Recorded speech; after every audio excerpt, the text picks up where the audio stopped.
Well, the entire world has taken a hit, especially to their economies as far as coronavirus sets in. Well, Mr. Mahama describes Ghana's economy as one that's on a ventilator. It's necessary when you're building an economy to have enough buffers and create fiscal space so that when you are faced with a shock or adversity, you are easily able to overcome it. Unfortunately, this government has used a lot of propaganda. They said the economy has been the best that we've ever had since independence. Unfortunately, just 1 month of coronavirus, and the economy is in ICU. If we didn't run to the IMF for the 1 billion rapid credit facility, it is possible that in the next 2 months, probably salaries could not have been paid. And so our economy is on ventilators, and it needs thinking to rescue it from the ICU. And that is why we are continuing to review what government is doing. We're looking at what the figures are. I have my team working.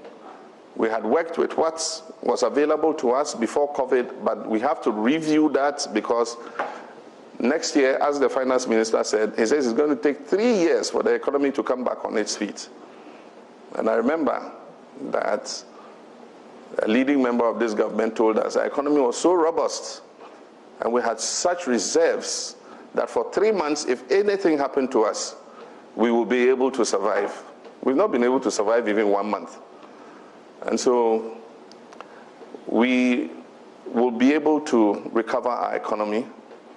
And we're looking at, what to put in place in order that we're able to recover. But there are things that the government can do in the first place.